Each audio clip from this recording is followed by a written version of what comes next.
Congress police వాళ్ళే కదా. TRS police వాళ్ళు ఏమో కాంగ్రెస్ వాళ్ళు సభలు పెడితే ఆడాడు ఆపుతున్నారు. ఇప్పుడున్న కాంగ్రెస్ పోలీసు వాళ్ళు ఎక్కడ మీరు దయాకర్ రావు డాన్స్ చేయబట్టే, మల్లారెడ్డి డాన్సులు చేయబట్టే ఎక్కడన్నా ఆటంకం జరిగిందా మీ డాన్సులకు కానీ ఏదన్నా? ఇంతకంటే ప్రూవ్ ఏం కావాలనేది నేను పెద్దలు కేసీఆర్ గారిని మీడియా ద్వారా అడుగుతున్నాను. ఇంత స్వతంత్రం ఇచ్చినాం మీకు, ఆడుకుంటూ పాడుకుంటూ సభ చేసుకునే స్వతంత్రం ఇచ్చినాం. అదే కాంగ్రెస్ పార్టీ.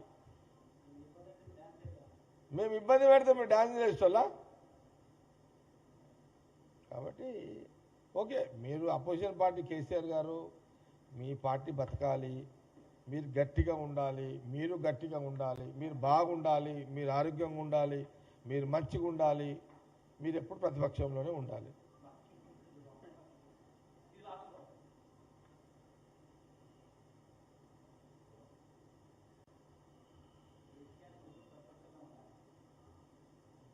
కాబట్టి నంబర్ 1,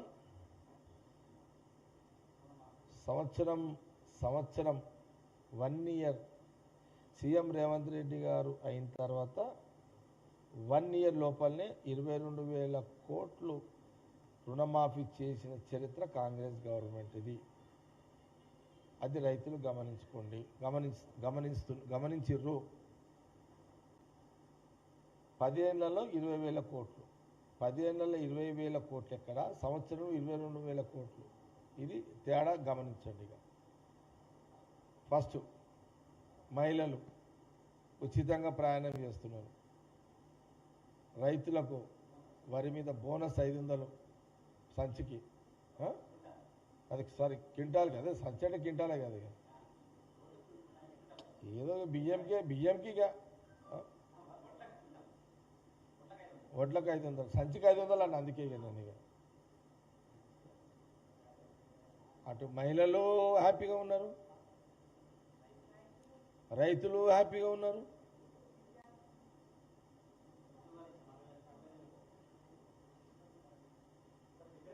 అరవై 60,000 ఉద్యోగాలు ఇచ్చిన యువకులు హ్యాపీగా ఉన్నారు.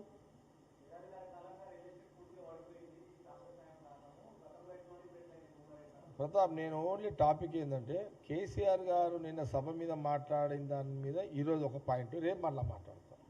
రియల్ ఎస్టేట్ మీద సపరేట్ మళ్ళా. ఈరోజు ఓన్లీ రైతులు, మహిళలు,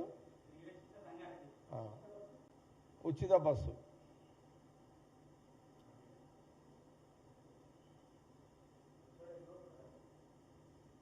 ఈరోజు మళ్ళీ రేపు మాట్లాడతాం. మీకు వేరే అంటే అన్ని టాపిక్లు ఒకటే రోజు మాట్లాడలేను. స్టెప్ బై స్టెప్ కేసీఆర్ గారు సభలో మాట్లాడిన దాని మీద కాంగ్రెస్ పార్టీ పక్షాన్ని కౌంటర్ ఇస్తున్నాం.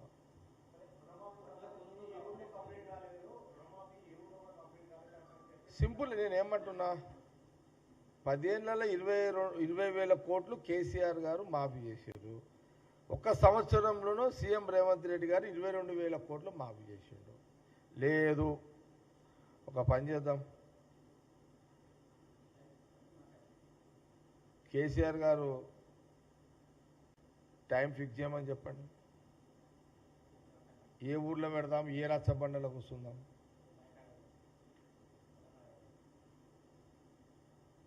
ఏ బాయ్ కాడ కూర్చుందాం, ఏ చెరువు కాడ కూర్చుందాం, ఆడ ఆయకట్టులు ఉంటాయి కదా, దాని కింద కూర్చుందాం. మా పరంగా ఇప్పుడు సీఎం గారు డిసైడ్, ఆయన వస్తాడా, సీఎం గారు రేవంత్ రెడ్డి గారు వస్తారా, లేకపోతే revenue minister and Ponguleti Srinivas Reddy గారా, లేకపోతే ఉత్తమ్ కుమార్, ఇద్దరు వస్తారా? ఆయన పంపుతాడు, సీఎం గారు పంపుతారు. మీరు రెడీ అయినా డిబేట్కి? దీనికి ఏమన్నా మీరు బతకడానికి సభలక్ష్యం మాట్లాడుకోవచ్చు, ఎందుకంటే మీరు కూడా బతకాలి కాబట్టి రాజకీయంగా. అది తప్పు కాదు అది. కానీ నిజానికి నీకు నిజంగా పబ్లిక్ అయిందా లేదా తెలుసుకోవాలంటే మనం కూడా కాడికి పోవాల్సిందే, బయల కాడికి, చెరువుల కాడి, సాగు ఆయకట్టల కాడికి పోవాల్సిందే. అది కూడా గమనించండి.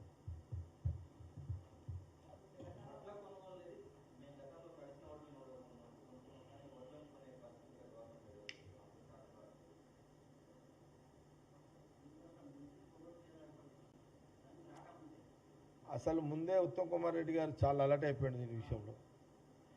వీళ్ళు ఉద్యమాలు కొట్లాటలు పంచాయతీలు ఏది వరి తడిచిన తర్వాత రోడ్ల మీదకి వచ్చి ధర్నాలు రస్తారోకోలు లొలిలోలు అవుతుండే అప్పుడైతే